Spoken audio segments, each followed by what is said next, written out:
City Series cigars and Citrus 7s, black cement 3s, 4s, the hairs and bread 11s. No doubt that I'll be wearing some fire at any sighting. With these Dorenbecker 5s, you can see me in any lighting. It's exciting, I'll be flexing to the coldest degree. What's up, everybody? It's Sneakerhead M Checks.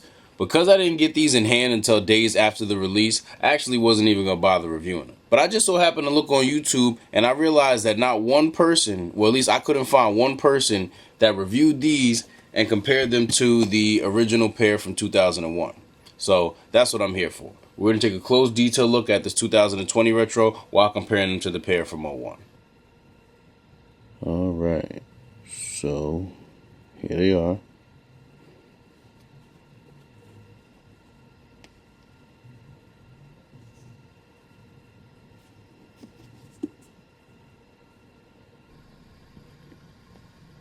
Here's the front.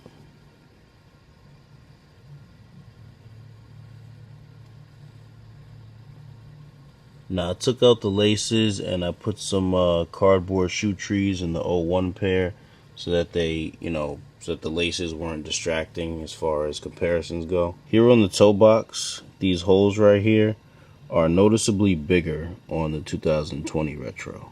Another thing is the leather on the 2020 retro, it does feel a little bit softer than it does on the originals. Then up here you'll see that this little lace cut, or whatever you want to call it, the little cut that you can put the laces through, is a little bit lower on the tongue on the 2001 pair than it is on the 2020 retros. And then the 01s have the Jumpman right here, whereas the 2020s have the Nike Air.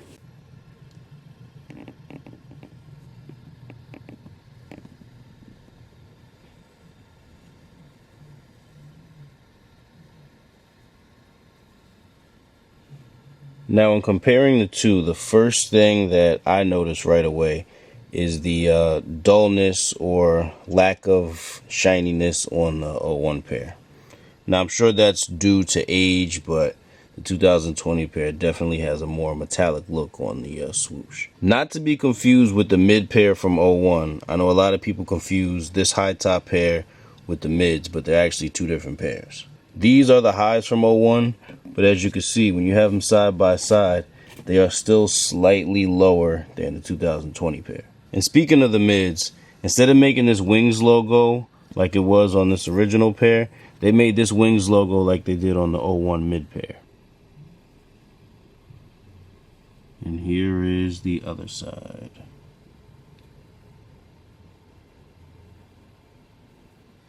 Here's the back. Now from here you can see that height difference between the two pairs even more.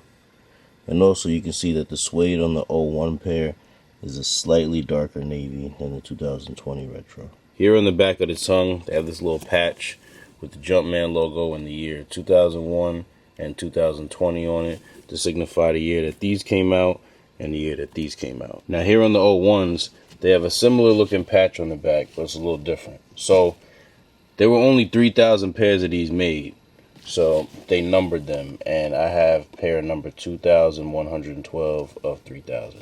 These also come with an extra pair of white laces, which are flat, by the way. The inside is pretty similar to the inside on the 01 pair. Pretty much the only difference is the insoles. They're the same color, but as you can see, the 2001 pair has just the Jumpman logo. And over here in the 2020s, they have the Jumpman logo plus the CO.JP. You can actually see it better on this shoe because they're kind of going in opposite directions. Like on this one, the CO.JP is closer to the bottom, and over here, the Jumpman is closer to the bottom. Here are the soles. Now the soles on these are a little brighter or less dark than the soles are on the 01 pair.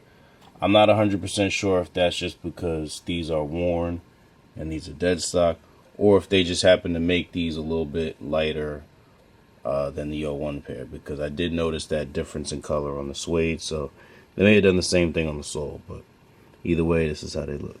Now the 2001 pair came in this Jordan face box from that 2000 to 2004 era, but the 2020 retro came in this unique gray Jordan 1s box.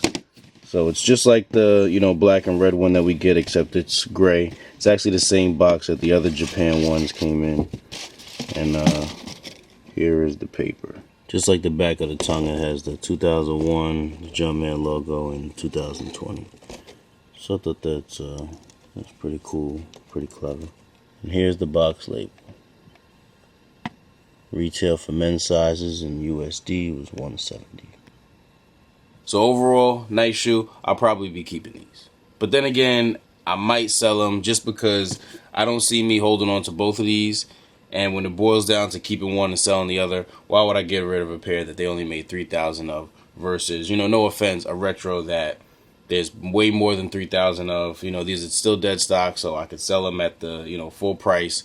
Yeah, these do have a more refreshed look to them, but I mean, it's not the same as a pair that they only made 3,000 of. So either way, I'll be holding on to at least one of these two pairs. But anyway, this retro pair is a great pair to hold on to and invest in. They're a high top Jordan 1 that sold out immediately on release date. It's like common sense at this point. They're going to go up. Selling them now isn't a bad idea because you'll still be able to make a good $40 to $80 per pair, but still holding on to them and selling them later when they have that inflated resale price is the way to go. I hope this video was helpful in some way. If it was, please like it and subscribe to my channel for more reviews, comparisons, and other sneaker related content. I do these reviews for you guys, so if there's ever any upcoming release that you want to see me review, feel free to let me know in any comment and I'll try my best to do so. But thank you all for watching. Everybody, please stay safe and healthy out there, and I'll see you next time.